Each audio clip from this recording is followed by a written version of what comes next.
ದ್ವಿತೀಯ ಭಾಷೆ ಹಿಂದಿಯಲ್ಲಿ ಸಂಕಲನಾತ್ಮಕ ಮೂಲ್ಯಾಂಕನ 1 ಅಂದರೆ ನಿಮ್ಮ SA1 ಪರೀಕ್ಷೆಗೆ ಇರತಕ್ಕಂಥ ಒಂದು ಕ್ವಶನ್ ಪೇಪರ್ ಜೊತೆಗೆ ನಾನು ಕೀ ಉತ್ತರಗಳನ್ನು ಸಹಿತನೂ ಕೊಡ್ತೀನಿ. ಇದು ಮೋಸ್ಟ್ ಇಂಪಾರ್ಟೆಂಟ್ ಆಗಿರ್ತಕ್ಕಂಥ question paper. So questions important ಇದ್ದಾವೆ, ರಿಪೀಟ್ ಆಗ್ತಕ್ಕಂಥ ಚಾನ್ಸಸ್ ತುಂಬಾ ಇದೆ ಅಂತ ಹೇಳ್ತಾ 9ನೇ ತರಗತಿಯ SA1ಗಾಗಿ ಎಲ್ಲ ವಿಷಯಗಳಲ್ಲಿ ವಿಡಿಯೋಗಳನ್ನು ಹಾಕ್ತಾ ಇದ್ದೀವಿ. ವಿಡಿಯೋದ ಡಿಸ್ಕ್ರಿಪ್ಷನ್ ಬಾಕ್ಸನ್ನು ಒಂದ್ಸರಿ ಚೆಕ್ ಮಾಡಿ ಅವುಗಳ ಲಾಭಗಳನ್ನು ತಾವೆಲ್ಲರೂ ಕೂಡ ಪಡೆದುಕೊಳ್ಬೇಕು ಅಂತ ಹೇಳ್ತಾ ಸೊ ನಾನು ಶುರು ಮಾಡ್ತೀನಿ. 9ನೇ ತರಗತಿ ತೃತೀಯ ಭಾಷೆ ಹಿಂದಿಯಲ್ಲಿನ ನಿಮ್ಮ SA1 ಪರೀಕ್ಷೆಗಾಗಿ ಒಂದು ಕ್ವಶನ್ ಪೇಪರ್ ಮತ್ತು ಕೀ ಆನ್ಸರ್ಸ್. ಫಸ್ಟ್ ಮೇನ್ಸರ್ ಇರ್ತಕ್ಕಂಥದ್ದು 4 ಬಹು ಆಯ್ಕೆ ಪ್ರಶ್ನೆಗಳಿರ್ತವೆ. ಸರಿಯಾದ ಉತ್ತರವನ್ನು ಆರಿಸಿ ಕ್ರಮಾಕ್ಷರದೊಂದಿಗೆ ಬರೀಬೇಕು. 8 ಪ್ರಶ್ನೆ, ತಲಾ ಒಂದಕ್ಕೆ 1 ಅಂಕ, 8 ಅಂಕ. ಪ್ರಶ್ನೆ 1, ಮಿತ್ರ ಶಬ್ದಕ ವಿಲೋಮ ಶಬ್ದ ಹೇ ಅಂತ ಕೇಳಿದ್ದಾರೆ. ಸೊ ಮಿತ್ರದ ಏನಾಗ್ತದಪ್ಪ ಅಂದ್ರೆ ಶತ್ರು ಅಂತಕ್ಕಂಥದ್ದು option D is the right answer. ಪ್ರಶ್ನೆ 2, ಇನ್ಮೇ ಪುಲ್ಲಿಂಗ ಶಬ್ದ ಹೇ ಅಂತ ಕೇಳಿದ್ದಾರೆ. ಸೊ ಪುಲ್ಲಿಂಗ ಇರ್ತಕ್ಕಂಥದ್ದು ಆಯ್ಕೆ ಬಿ ರಾಜ ಅಂತಕ್ಕಂಥದ್ದು ಪುಲ್ಲಿಂಗದಲ್ಲಿ ಇರ್ತಕ್ಕಂಥ ಶಬ್ದ. ಪ್ರಶ್ನೆ 3, ಭೀತರ್ ಶಬ್ದಕ ಸಮನಾರ್ಥಕ ಶಬ್ದ ಹೇ ಅಂತ ಕೇಳಿದ್ದಾರೆ. ಸೊ ಭೀತರ್ ಶಬ್ದದ ಅರ್ಥ ಅಂದರ್ ಅಂತಕ್ಕಂಥದ್ದಾಗ್ತದೆ. ಸಿ ಅಂದರ್ ಇಸ್ ದ ರೈಟ್ ಆನ್ಸರ್. ಪ್ರಶ್ನೆ 4, ಆಗ್ ಬಬುಲಾ ಹೋನಾ ಇಸ್ ಮುಹಾವರೆ ಕಾ ಅರ್ಥ ಹೇ ಅಂತ ಕೇಳಿದ್ದಾರೆ. ಸೊ ಆಗ್ ಬಬುಲಾ ಹೋನಾ ಅಂದ್ರೆ ಏನಪ್ಪ ಅಂದರೆ ಕ್ರೋಧಿತ ಹೋನಾ ಅಂತಕ್ಕಂಥದ್ದು ರೈಟ್ ಆನ್ಸರ್. ಪ್ರಶ್ನೆ 5, ಆವಾಜ್ ಶಬ್ದಕ ಬಹುವಚನ ರೂಪ ಹೇ. ಸೊ ಆವಾಜ್ ಏನಾಗ್ತದಪ್ಪ ಅಂದ್ರೆ ಆವಾಜೆ ಅಂತಕ್ಕಂಥದ್ದು ರೈಟ್ ಆನ್ಸರ್. ಪ್ರಶ್ನೆ 6, ಇನ್ಮೇ ಸೆ ಪ್ರಥಮ ಪ್ರೇರಣಾರ್ಥಕ ಕ್ರಿಯಾ ರೂಪ ಹೇ ಅಂತ ಕೇಳಿದ್ದಾರೆ. ಸೊ ಯಾವುದು ಪ್ರಥಮ ಪ್ರೇರಣಾರ್ಥಕ ಅಂದರೆ ಆಯ್ಕೆ ಸಿ ಪಢಾನ ಅಂತಕ್ಕಂಥದ್ದು ಸರಿ ಇದೆ. ಪ್ರಶ್ನೆ 7, ವಿದ್ಯಾರ್ಥಿ ಶಬ್ದ ಇಸ್ ಸಂಧಿ ಕಾ ಉದಾಹರಣ ಹೇ ಅಂತ ಕೇಳಿದ್ದಾರೆ. ಸೊ ವಿದ್ಯಾರ್ಥಿ ಅನ್ನೋದು ದೀರ್ಘ ಸಂಧಿಗೆ ಉದಾಹರಣೆ ಆಗ್ತಕ್ಕಂಥ ಪದ ಆಗ್ತದೆ. ಇನ್ನು 8ನೇ ಪ್ರಶ್ನೆ ಇರ್ತಕ್ಕಂಥದ್ದು ಮೇಜ್ ಪುಸ್ತಕ ಹೇ ಅಂತ ಕೇಳಿದರೆ, ಕಾರಕ ಕೇಳಿದ್ರು. ಸೊ ಮೇಜ್ ಪರ್ ಪುಸ್ತಕ ಹೇ ಆಯ್ಕೆ ಬಿ ಪರ್ ಅಂತಕ್ಕಂಥದ್ದು ಸರಿಯಾಗಿರ್ತಕ್ಕಂಥ ಉತ್ತರ. ಇನ್ನು ಸೆಕೆಂಡ್ ಮೇನ್ಸ್ಗೆ ಹೋಗೋದಾದರೆ ಅನುರೂಪತೆಗಳಿದ್ದಾವೆ. ಬಾದಶಾಹ, ಬೇಗಂ, ರಾಜ ಡ್ಯಾಶ್ ಅಂತ ಕೇಳಿದ್ದಾರೆ. ಸೊ ರಾಜ ಶಬ್ದದ ಸರಿಯಾಗಿರ್ತಕ್ಕಂಥ ಉತ್ತರ ಏನು ಬರಬೇಕು, ರಾಣಿ ಅಂತಕ್ಕಂಥದ್ದಲ್ಲಿ ಬರಬೇಕು. ಪ್ರಶ್ನೆ 10, ಕರ್ನಾಟಕ ಬೆಂಗಳೂರು ಇದೆ, ಮೇಘಾಲಯ ಇದೆ, ರಾಜ್ಯದ ರಾಜಧಾನಿಗಳಿದ್ದಾವೆ, ಸೀಲಂಗ್ ಅನ್ನೋದು ಉತ್ತರ.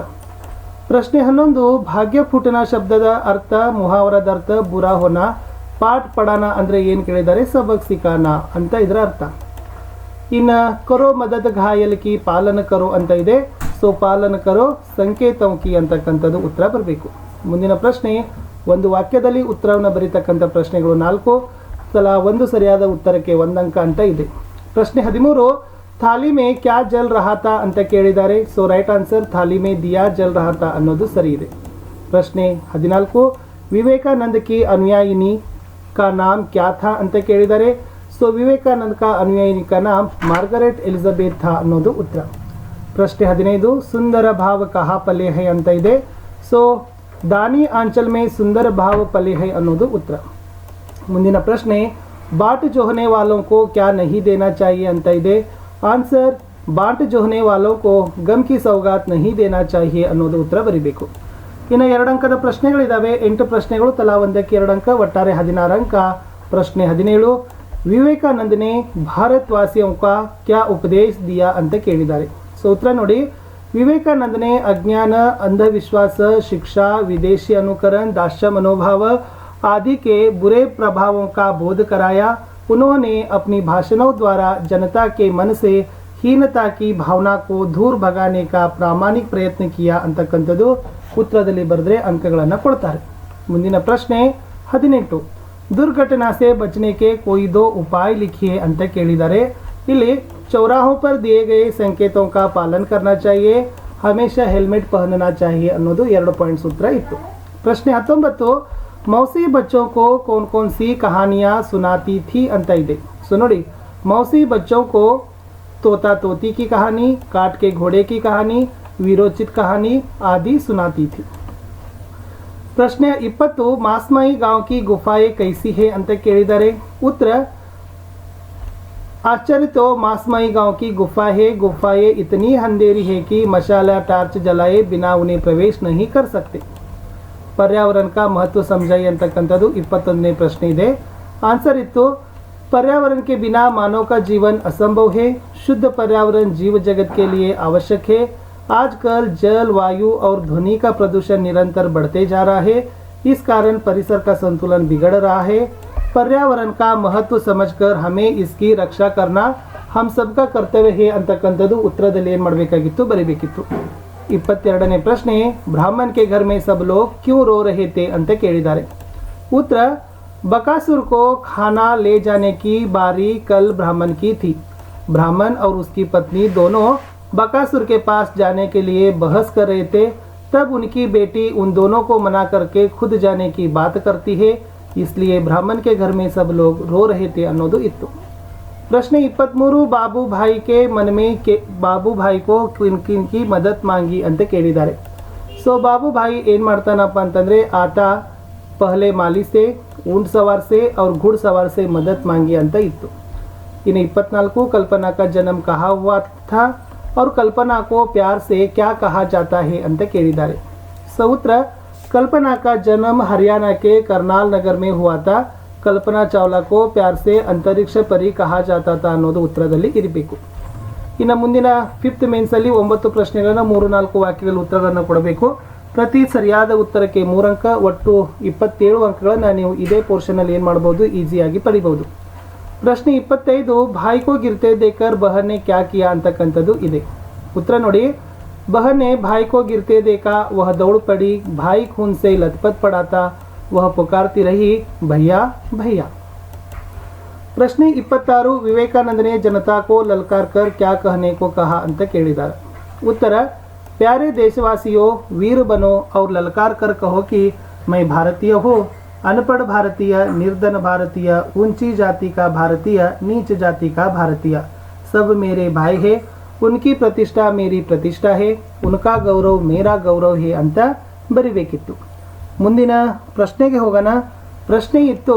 27 बकासुर क्या काम करता था और उसके बदले में वह क्या लेता था ಅಂತ ಕೇಳಿದ್ದಾರೆ सो उत्तर बकासुर एकचक्र नगर का रक्षा करता था उसके बदले में वह लोगों से एक गाड़ी 2 भैंसे और एक मनुष्य लेता था ಅಂತ ಬರಿಬೇಕು ಪ್ರಶ್ನೆ 28 माइती बाजार के बारे में लिखी ಅಂತ ಕೇಳಿದ್ದಾರೆ सो उत्तर ಇದೆ स्त्रियों का पूरा बाजार ही वहाँ है जिसे माइती बाजार कहते हैं यानी माँ का बाजार स्त्रियां दिन भर सामान की बिक्री कर शाम को अपने अपने घर लौटती है इस माइती बाजार में किसी प्रकार का वर्ग भेद नहीं होता है ಅಂತ ಬರಿಬೇಕು ಮುಂದಿನ ಪ್ರಶ್ನೆ हिमालय के बारे में कवि की भावना क्या है ಅಂತ ಕೇಳಿದ್ದಾರೆ सो ನೋಡಿ भारत माता का हृदय हिमालय के समान बड़ा है उसमें बहुत सारा स्नेह भरा हुआ है वह अपने आंचल में आग दबाकर खुद दुख को सहन कर हम सब को हरा भरा रखता है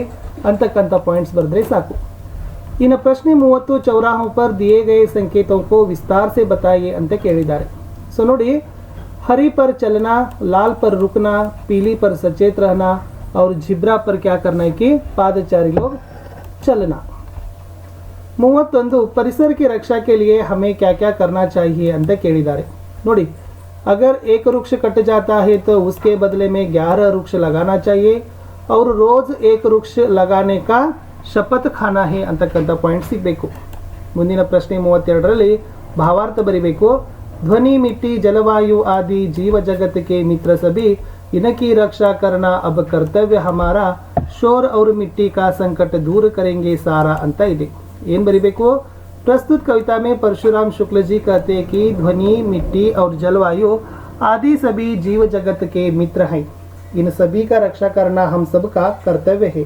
कोलाहल के आवाज और मिट्टी का संकट हम सब मिलकर दूर करना है ಅಂತಕ್ಕಂಥ ಬರಿಬೇಕು ಇನ್ನು ಮುಂದೆ ಗದ್ಯಾಂಶದ ಅನುವಾದ ಕನ್ನಡ ಅಥವಾ ಇಂಗ್ಲಿಷ್ನಲ್ಲಿ ಮಾಡಿ इस 1893 में शिकागो नगर में सर्वधर्म सम्मेलन हो रहा था इस महासभा में विवेकानंद ने भारतीय धर्म और तत्वज्ञान पर भाषण दिया उनका भाषण बड़ा गंभीर और हृदय स्पर्शी था उत्तर 1893ರಲ್ಲಿ ಚಿಕಾಗೋ ಸರ್ವಧರ್ಮ ಸಮ್ಮೇಳನ ನಡೆಯುತ್ತಿತ್ತು ಈ ಮಹಾಸಭಾದಲ್ಲಿ ವಿವೇಕಾನಂದರು ಭಾರತೀಯ ಧರ್ಮ ಮತ್ತು ತತ್ವಶಾಸ್ತ್ರದ ಕುರಿತು ಭಾಷಣ ಮಾಡಿದರು ಅವರ ಮಾತು ಭಾಷಣ ಗಂಭೀರವೂ ಹೃದಯ ಸ್ಪರ್ಶಿಯೂ ಆಗಿತ್ತು ಅಂತ ಬರಿಬೇಕು ಇನ್ನು 4 ಅಂಕದ ಪ್ರಶ್ನೆಗಳಿಗೆ ಹೋಗೋಣ ಸೊ ಇವುಗಳನ್ನು 5-6 ವಾಕ್ಯದಲ್ಲಿ ಉತ್ತರಗಳನ್ನು ಬರಿಬೇಕು ಮೊದಲ ಪ್ರಶ್ನೆ मौसी और बच्चों के बीच में क्या बातचीत हुई ಅಂತ ಕೇಳಿದ್ದಾರೆ सो अगले आंसर इतो तू इतने दिन कहाँ थी मौसी यहाँ क्यों बैठी हो एक ने पूछा मैं यहाँ से जा रही हूँ बेटा कहते हुए मौसी की आंखें भर आई।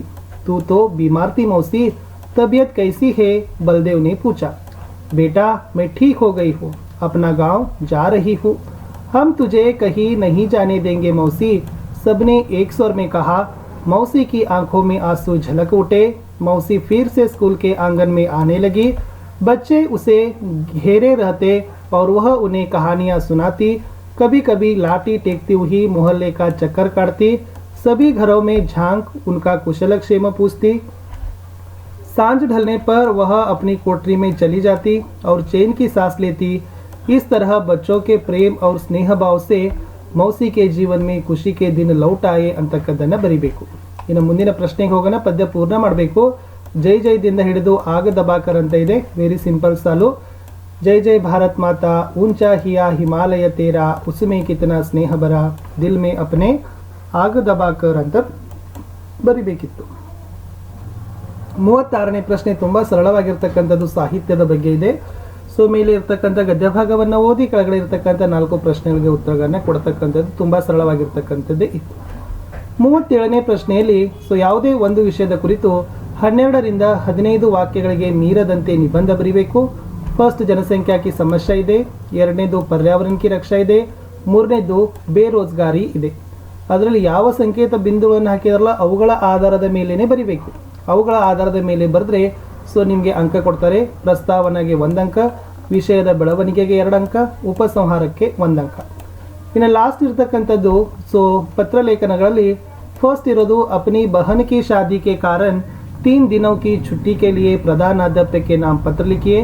छुट्टी ಪತ್ರವನ್ನು ಬರೀತೀರಿ ಅಂತಂದರೆ ನಿಮಗೆ ಏನಷ್ಟು ಯಾವ ಥರ ಅಂಕಗಳನ್ನು ಕೊಡ್ತಾರಂತಂದರೆ ಎಸ್ ಪ್ರೇಷಕ ಪತ್ತಾಗೆ ಅರ್ಧ, ಪತ್ರ ಪಾನೆ ವಾಲ ಪತ್ತಾಗೆ ಅರ್ಧ, ವಿಷಯಕ್ಕೆ ಅರ್ಧ, ಸಂಬೋಧನೆಗೆ ಅರ್ಧ, ಪತ್ರದ ಕಲೆಯವರೆಗೆ 2.5, ಲಾಸ್ಟ್ ಸಮಾಪನೆಗೆ ಅರ್ಧ ಅಂಕ ಕೊಡ್ತಾರೆ. ಇನ್ನು ನೆಕ್ಸ್ಟ್ ಅಪ್ನಿ ಪಢಾಯಿ ಕೆ ಬಾರೆ ಮೇ ಬತಾತೆ ಹುಯೇ ಮಾತಾಜಿ ಕೆ ನಾಮ ಪತ್ರ ಲಿಖಿ ಅಂತ ಕೇಳಿದ್ದಾರೆ. ಈ ಥರ ಪಾರಿವಾರಿಕ ಪತ್ರ ಬರೆದ್ರೆ ಪ್ರೇಷಕ್ಕೆ ಪತ್ತಾಗೆ ಅರ್ಧ ಅಂಕ, ಸಂಬೋಧನ ಮತ್ತು ಅಭಿವಾದನಕ್ಕೆ 1, ಪತ್ರದ ಕಲೆಯವರೆಗೆ 2.5, ಸಮಾಪ್ತಿಗೆ ಅರ್ಧ, ಪತ್ರ ಪಾನೆವಾಲ ಪತ್ತಾಗೆ ಅರ್ಧ ಅಂಕಗಳನ್ನು ಕೊಡ್ತಾರೆ. ಇಷ್ಟು 9ನೇ ತರಗತಿಯ SA1 ಅಂದರೆ ಅರ್ಧವಾರ್ಷಿಕ ಪರೀಕ್ಷೆಗಾಗಿ ನಾನು ನಿಮಗೆ ಕ್ವಶನ್ ಪೇಪರ್ ಮತ್ತು ಕೀ ಆನ್ಸರನ್ನು ಹಾಕಿದ್ದೀನಿ. ತುಂಬ ಮೋಸ್ಟ್ ಇಂಪಾರ್ಟೆಂಟ್